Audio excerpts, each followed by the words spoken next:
இன்னைக்கு வந்து பஸ்ஸில் போக போகிறேன். 3 பஸ்ஸு மாறி இருக்கேன். நல்ல ஒரு எக்ஸசைஸ். சல்பா முந்தே வித்தியாசமாக ஏதாவது ஹெல்த்துக்கு பண்ணுறது நல்லா தான் இருக்குது. 50% நம்ம சேலரியிலேருந்து எடுத்துடணும். ஹேர் ப்ரெசன்டேஷன் இஸ் இம்பெக்கபிள் அப்படிங்களா. Welcome to our channel from ஒரே குடும்பம். இந்த வீடியோவில் வந்து ஒரு 5 நாளுக்கு 5 சேலஞ்ச் வந்து எனக்கு தெரிஞ்சவங்க ரிலேட்டிவ் ஃப்ரெண்ட்ஸ்ட்டெல்லாம் கேட்டிருக்கேன். அது போக அவங்ககிட்ட இருந்து ஒரு கேள்வி கேட்டு அந்த 5 சேலஞ்சையும் அந்த நாளின் முடிவில் அந்த கேள்விக்கான பதிலையும் பண்ணலாம். நிறைய வந்து கம்ஃபர்ட் ஜோன்லேயே இருக்கேன். அவங்ககிட்ட அந்த சேலஞ்ச் கேட்டு அப்படியாட்ட அதை வந்து நம்ம பண்ணலான்னு சொல்லி ஆளாக லியான்றவங்க தான் வந்து எனக்கு 5 சேலஞ்சு கொடுத்து ஒரு கேள்வி. ஃபஸ்ட்டு என்னென்னா, பப்ளிக் டிரான்ஸ்போர்ட்டில் போகணும். பஸ் இங்கே நான் ஊர்லன்னா நிறைய பஸ்ஸில் போய்ப்பேன். இங்கே நான் போய் ட்ரை பண்ணதே கிடையாது. அதனால அது அப்புறம் வந்து 7 மணிக்கு நைட்டுக்கு 7 மணிக்கு முன்னாடி சாப்பிட்றணும். இன்றைக்கி வந்து லிஃப்டே கிடையாது, படி மட்டும்தான். 15 நிமிஷம் யோகா பண்ணும். யோகா என் வாழ்க்கையில் பண்ணது இல்லை. அப்புறம் வந்து ஏதாவது இன்னோவேட்டிவாக டிஷ்ஷு பண்ணணும். இது எல்லாம் தான் இன்றைக்கான சேலஞ்சு. பர்ஸில் காசு இருக்கான்னு பார்க்கணும். அப்புறம் இதுலேருந்து இந்த ஜிபே யூஸ் பண்ணதுலேருந்து காசே வைக்கிறது கிடையாது. காலையில் 500 நோட்டை கொண்டு போனால் இவன் எதை கொண்டு அடிப்பான்னு தெரியாது. ஒரு 20 ரூபா இருக்குது. சில்லறை தேவைப்படலாம். 7:45 பஸ்ஸு, மணி 7:30 ஆகிட்டு. ஒரு பஸ்ஸு வருது, ஆனால் அது என்ன பஸ்னே தெரிலையே. அது என்னமோ தெரில, நான் ஏறுற பஸ்ஸில் எப்போவுமே எனக்கு சீட்டே கிடைக்கிறது கிடையாது. ஒரே பஸ்ஸில் த்ரூவாக போயிடலான்னு பார்த்தேன். ஆனால் 3 பஸ்ஸு மாறி மாறி போகணும். மொதல் பஸ்ஸில் எப்படியே ஏறி போயாச்சு. இது 2வது பஸ் இப்போ போகணும். உள்ளேயே எல்லா பஸ்லேயும் QR கோடும் இருக்குது. ஸோ என்ன, நின்றுக்கிட்டே வரணும், அவ்வளோதான். எப்படியோ வந்து சேர்ந்துட்டேன். 3 பஸ்ஸு மாறி இருக்கேன். ஆனால் எப்போவும் யூஸ்வலாக 150 ரூபாயில் வருவேன். இன்றைக்கி 30 ரூபாயிலே வந்துட்டேன். ஆனால் அரை மணி நேரம் வர வேண்டிய இடத்துல நேரமும் அதிகம் ஆகிட்டு, 1 மணி நேரம் ஆகிட்டு. பட் முதல் சேலஞ்ச் முடிச்சிட்டேன். லியான்றவர்களே, முடித்து விட்டேன். ஆனால் பஸ்ஸில் வர்றதோட பெனிஃபிட் என்னென்னா, நம்ம வீட்டு பக்கத்துலேயே என்னென்ன பஸ் ஸ்டாப் இருக்குது, எது டக்குன்னு போய்க்கலாம், இதெல்லாம் தெரியுது. ஒரு வாட்டி போய் பார்க்கலாம். இது போக ஸ்டெப்ஸில் நடக்கிறது, யோகா, இதெல்லாம் பண்ணிட்டேன். Innovative dish. தங்களின் அரசு பயணம், ஆதரவு பயணம் நல்ல ஒரு எக்ஸ்பீரியன்ஸ் தான். இது எப்படி இருக்கு? இல்லையான்றவங்க என்ன கேள்வி கேட்டாங்கன்னா, யாரை பார்த்து ரொம்ப இன்ஸ்பயர் ஆயிருக்க அப்படின்னு சொல்லிட்டு. பட் எனக்கு டக்குன்னு எங்கள் அப்பா தான் ஞாபகம் வந்தாங்க. பெரிய தலைவர்கள் யாரும் எனக்கு ஞாபகம் வரல. ஆனால் அப்பாட்டே போயிட்டு யாருன்னு கேட்டால் எங்கள் அம்மாவை தான் சொல்லுவாங்க. ஸோ எங்கள் அம்மா வந்து 24 மணி நேரம் ஒருத்தவங்க வந்து சுறுசுறுப்பாக இருப்பாங்கன்னா அது நான் எங்கள் அம்மாவை தான் பார்த்துருக்கேன். எங்களை படிக்க வச்சது, எங்களுக்கு ஃபினான்ஷியல் ஸ்டெபிலிட்டி எல்லாமே கொடுத்தது அம்மா தான். இன்றைக்கி கூட கால் பண்ணி என்னம்மா பண்ணிக்கிட்டு இருக்கீங்க அப்படின்னு கேட்கேன். பைப் ஏதோ வீட்டிலேருந்து தண்ணி வீணாக போகுதான். ஸோ அவங்களே பைப்பெல்லாம் வாங்கி ஒட்டி இது பண்ணி அதை இப்போ வந்து செடிக்கெல்லாம் பாத்தி போட்டு விட்டுட்டேன், நான் இதெல்லாம் பண்ணிட்டேன் அப்படிங்காங்க. ஸோ இந்த வயசில் அவங்க வந்து இவ்வளோ ஆக்டிவாக இருக்கிறத பார்த்து எனக்கு அப்படியே மோட்டிவேட் ஆகும். நம்மளும் ஏதாவது பண்ணிக்கிட்டே இருக்கணும்னு சொல்லிட்டு. ஸோ இதுதான் அந்த கேள்விக்கான ஒரு சிறிய பதில். இன்னைக்கு டே 2, மணி வந்து 5:30 ஆகுது. இன்னைக்கான சேலஞ்சில் ஃபர்ஸ்ட் சேலஞ்சு வந்து ஒரு காலையில் எழுந்து ஒரு 10 நிமிஷம் மட்டும் கடவுள்கிட்ட வந்து ப்ரேயர் பண்ணுறது. இந்த ஃபஸ்ட்டு கடவுள்கிட்ட ஒரு 10 நிமிஷம் மனசார ப்ரே பண்ணிவிட்டு வர்றேன். அடுத்த சேலஞ்சு வந்து ஜிம்மு 30 நிமிஷம் வந்து ஏதாவது ஃபிசிக்கல் ஆக்டிவிட்டி பண்ணோன்னு. ஆனால் என் ஃப்ரெண்டுக்கு தெரியாது. நான் யூஸ்வலாக அப்பப்போ ஜிம் வந்து பண்ணிட்டு தான் போவேன். அதனால் அது சப்ப மாட்டை சால்ட்டு வாட்டை. நான் பெருசாக ரொம்ப எக்ஸசைஸ் அதெல்லாம் பண்ண மாட்டேன். இந்த த்ரெட்மில்லில் வந்து ஒரு 30 நிமிஷம் ஓடுவேன், அவ்வளோதான். அதோட முடிஞ்சுது.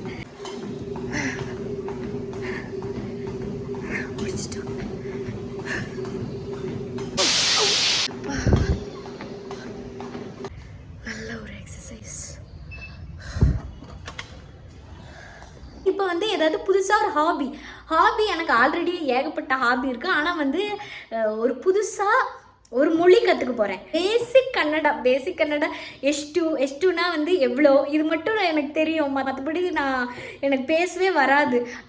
அதனால ஒரு 5 வார்த்தை இன்னைக்கு கற்றுக்க போகிறேன். வந்துட்டீங்களா ஆட்டோ அண்ணா, வந்துட்டீங்களான்னு கேட்குறதுக்கு எப்படி? இல்லை பர்த்தீரா. அடுத்தது வந்து எங்கே இருக்கீங்க எதுக்கு? எல்லிதீரானா. அடுத்தது வந்து சாப்பாடுக்கு என்னது? ஊட்டாயித்தா. இது ஈஸியாக இருக்குது. ஊட்டாயித்தா இப்போ வந்து கொஞ்சம் பெரிய வேர்டு.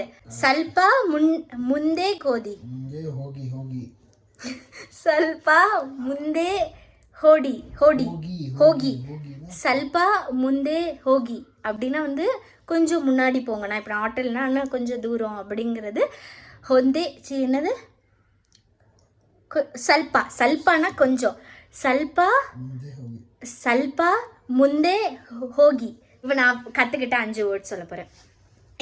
எஷ்டுனா எவ்வளோ. பந்தீரா. பந்தீரானா வந்துட்டீங்களாண்ணா. எல்லிதீரா எங்கே இருக்கீங்க. ஊட்ட ஆயிட்டா. கடைசி வேர்டு வந்து சல்பா முந்தே ஹோகி. அடுத்த சேலஞ்ச் வந்து புக்கு படிக்க சொல்லியிருந்தான். இதான் அந்த book, the psychology of money. உண்மையாகவே புக்கு படித்தா ஒரு பக்கம் தான் படித்தேன். அந்த ஒரு பக்கத்தில் இருக்கிற மார்க்கில் மட்டும் கேளுங்களேன். ஒருத்தர் வந்து ரொம்ப நல்லா படிச்சிருக்காரு, ரொம்ப ஸ்மார்ட்டு, அவர்கிட்ட நிறைய காசு இருக்குது. ஆனால் வந்து அவரோட பிஹேவியரில் நிறைய இஷ்யூஸ். சும்மா காசை வந்து ஃபன்னுக்காக தூர எறிகிறது, ஒருத்தவங்கள ஏளனமாக பார்க்குறது, இப்படின்னா இருக்கிற ஒரு பர்சன். ஆனால் அவர் அவ்வளோ வெல்த்தியாக ரொம்ப காசாக இருந்தால் கூட அவர் கொஞ்ச நாளில் வந்து அவரோட பிஹேவியரல் இஷ்யூஸ்னால இதாயிட்டாரு. ஸோ என்னன்னா, எவ்வளோ காசு எவ்வளோ ஸ்மார்ட்டாக இருந்தாலும் ஒரு பிஹேவியரல் இஷ்யூஸ் இருந்துச்சுன்னா அவங்க சக்ஸஸ்ஃபுல்லாக இருக்கவே முடியாது. அவங்க ரொம்ப நாளுக்கு லாங் ரன்லேயும் இருக்க முடியாது. ஸோ எப்போவுமே தங்களோட குணமே ஒருத்தவங்கள தீர்மானிக்கும். இந்த ஃபைனலி அவன் வந்து என்ன கொஸ்டின் கேட்டான்னா, எப்படி நீ இப்படி வந்து எல்லாத்தையுமே மேனேஜ் பண்ணுற. எனக்கு தெரியல, நான் சீக்கிரம் எந்திக்கிறது மட்டும்தான் இது நினைக்கிறேன். சீக்கிரம் எந்திரிச்சா எல்லா வேலையுமே ஈஸியாக இருக்கும். ப்ரீ பிளான்டு பண்ணாலும் எல்லாமே ஈஸியாக இருக்கும். எனக்கு நிறைய ஃப்ரீ டைம் இருக்குது. எனக்கு தெரியல, எங்கள் அம்மா மாதிரி ரொம்ப வேகம். ஒரு அரை மணி நேரம் 3/4 மணி நேரம் தான் கிச்சன்லேயே இருப்பேன். அதை தாண்டி நான் இருக்க மாட்டேன். இல்லை பார்க்குற மாதிரி நான் பர்ஃபெக்ட்டும் கிடையாது. சில நாள் சமைக்க மாட்டேன், வெளியே வாங்கி திம்பேன். ஸோ என்னையை பார்த்து சூடு போட்டுக்காதீங்க யாரும். இன்னைக்கு டே 3ல் 10K ஸ்டெப்ஸை நடந்து முடிக்கணும். இந்த சேலஞ்ச் 5 சேலஞ்ச் வந்து அக்கா கொடுத்தது. ஸோ வந்து அதை நம்ம வெற்றிகரமாக கம்ப்ளீட் பண்ணணும். ஒரு சேலஞ்சில் வந்து க்ளீன் எக்குங்கிறது ஒரு சேலஞ்சு. ஆனால் எனக்கு ரொம்ப வயிறு பசியின் காரணமாக காலையில் சாப்பாடு வெளியே வந்து சாப்பிட்டுட்டேன். ஆனால் வந்து வடைனா நான் சாப்பிடல, வெறும் தோசை, முட்டை தோசை தான் சாப்பிடுவேன். அதுவும் க்ளீன் தானக்கா. கூண்டு போங்கடா, கோவத்துல போட்டுற போற. சரி, அடுத்தது வந்து ஏதாவது ஒரு சேவிங் மெத்தட் இல்லை எப்படி சேவ் பண்ணணுங்கிறத பற்றி படி அப்படின்னு எங்கள் அக்கா சொன்னா. ஸோ அதில் வந்து நான் படித்தது என்னன்னா 50-30-20 இதுதான் ரூல். 50ங்கிறது என்னதுன்னா, நமக்கு நீட்ஸ் எதெல்லாம் தேவையான செலவுகள், கட்டாய செலவுகள் எல்லாம் 50% நம்ம சேலரியிலேருந்து எடுத்துடணும். மீதி இருக்கிற 30 வந்து நம்மளோட ஆசைகள். இந்த படத்துக்கு போகிறது, வெளியே சாப்பிட்றது, ட்ரெஸ்ஸு வாங்கிக்கிறது, ஷாப்பிங், இதெல்லாம் இந்த மாதத்துக்கு ஒரு 30% எடுத்து வச்சுக்கணும். அது மீதி சேவிங்ஸ் வந்து மீதி இருக்கிற அந்த 20%. ஸோ 50-30-20 ரூல், அந்த சேவிங்ஸை வச்சிடணும். இந்த 50க்குள்ளே என்னென்னா வரும், பலசரக்கு, வீட்டு வாடகை, gas bill, current bill, wifi, petrol, office போகிற செலவு, இதெல்லாம் இருக்கும். இந்த சேவிங்ஸ் எப்படி பண்ணலான்னா, ஒரு 2 அக்கௌண்ட் வச்சுக்கலாமா. ஒன்றில் யூபிஐ இருக்கணும், இன்னொன்றில் யூபிஐ இருக்கக்கூடாது. அந்த யூபிஐ இல்லாத அக்கௌண்ட்டுக்கு அந்த நம்ம ஒரு மாதம் எவ்வளோ சேர்க்குறோமோ அதை போட்டுட்டு ஒரு குறிப்பிட்ட ஹோல் அமௌண்ட் 50,000மோ 1,00,000மோ அப்படி வந்த பிறகு அதை வந்து பாண்டு, எஃப்டி, இதெல்லாம் ரிஸ்க்கு கம்மி இல்லை. ஸோ பாண்டு, எஃப்டி, ஆர்டி இந்த மாதிரி இதில் போட்டு நம்ம சேர்த்து வச்சுக்கலாம். அப்புறம் வந்து வாழ்க்கையில் ஒரு கோல் இருக்கணும். அந்த கோலுக்காக நம்ம வந்து சேர்க்கணும். அப்படின்னா நம்ம இன்னும் சேர்ப்போம். இப்போ வந்து எனக்கு ஒரு வீடு வாங்கணும், எனக்கு நகை வாங்கணும், லேண்டு வாங்கணும், இல்லை ட்ரீட்மெண்ட்டுக்கு வேணும், இப்படி எதுக்காவது ஒரு கோல் வச்சுட்டு அதுக்கு சேர்க்க ஆரம்பித்தா நம்மளால் சீக்கிரம் சேர்க்க முடியுமா. அப்புறம் எழுதணும் என்னென்ன செலவுகள். அது ரொம்ப கஷ்டம். நான் ரொம்ப நாளாக ட்ரை பண்ணிக்கிட்டு இருக்கேன், என்னால் அதை கொண்டே வர முடியல. பட் ஃபெயில் ஆக ஆக ட்ரை பண்ணிகிட்டே இருக்கணும். ஓகே, இதெல்லாம் தான் நான் அந்த சேவிங்ஸ் படித்தது. ஸோ இது அப்ளை பண்ணி நானும் பார்க்கலான் இருக்கேன். நீங்களும் பண்ணி பாருங்கள்.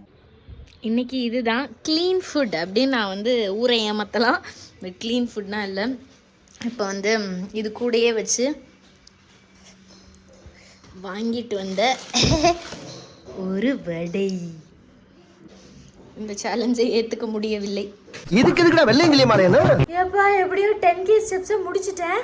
ஆனால் டெய்லி ஒரே இதை பண்ணுறதுக்கு ஒரு நாள் யோகா, ஒரு நாள் ஜிம்மு, ஒரு நாள் இந்த மாதிரி நடக்கிறது, வித்தியாசமாக ஏதாவது ஹெல்த்துக்கு பண்ணுறது நல்லா தான் இருக்குது. இன்றைக்கி வந்து கேள்வி எதுவும் இல்லை, ஆனால் இதை பற்றி பேசணும்னு எங்கள் அக்கா சொன்னால், don't worry about things which is not in our control. நம்மளால் அதை மாற்ற முடியும் அப்படின்னு அப்படி இல்லை, தமிழாக்கம் எப்படி பண்றது? இப்ப நான் என்ன உங்களை சொல்றது? நம்மளால மாத்த முடியாத சில விஷயங்களை நினைச்சு ரொம்ப கவலைப்பட்டுக்கிட்டு இருக்கக்கூடாது. இப்போ ஒரு விஷயம் எடுத்துக்கணும், இதை நம்மளால மாற்ற முடியுமா, நம்மளால ஏதாவது பண்ண முடியுமா, பண்ண முடியாது. அப்போ அதுக்கு வந்து கவலைப்பட்டுட்டு உட்கார்ந்துட்டு இருக்கக்கூடாது, அதை கடவுள்கிட்ட விட்டுறணும். அது உண்மையாகவே அதை லைஃப்பில் இம்ப்ளிமெண்ட் பண்ணால் வாழ்க்கை மிகவும் அமைதியாக இருக்கும். நானும் ட்ரை பண்ணிட்டு போகிறேன். இன்றைக்கி எங்கள் அம்மா கொடுத்த சேலஞ்சு, காலைல எந்திரிச்ச உடனே ஒரு கப்பு தண்ணியும் ஒரு அரை மணி நேரம் நல்லா நடக்கணும், வாக்கிங் பண்ணணும். அம்மா வந்து பெருசாக சேலஞ்சே கொடுக்கல. அம்மா வழக்கம் போல் காலைல எந்திரி, தண்ணி குடி, பழம் சாப்பிடு, கீரை சாப்பிடு, இப்படி தான் சொன்னாங்க. ஸோ அப்படி தான் போச்சு. ஆனால் அது போக அதாவது படி அப்படின்னாங்க. ஸோ அதனால வந்து ஒரு 5 வார்த்தை, புது வார்த்தை வந்து கற்றுக்கலாம் அப்படின்னு சொல்லிட்டு நினச்சிருக்கேன். நல்லதுதாம்மா, சாப்பிடுதேன். 5 வேர்டு படிச்சுட்டேன். ஃபர்ஸ்ட் வேர்டு வந்து ரெசிலியன்ட். ரெசிலியன்ட்னா வந்து ரொம்ப டஃப்பான டைம்ஸில் வந்து அதுலேருந்து டக்குன்னு ரெக்கவர் ஆவாங்கல்ல, அவங்கள அப்படி சொல்லுவாங்களாம். So she is resilient in her tough times அப்படின்னு சொல்லலாம்.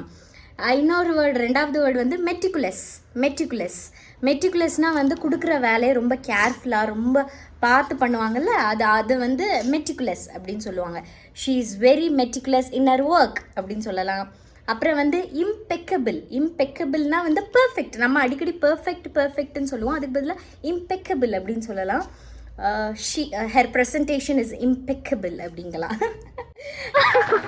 அடுத்தது வந்து எக்யூசைட்னா வந்து beautiful. Her sari is exquisite அப்படிங்கிற மாதிரி சொல்லலாம்.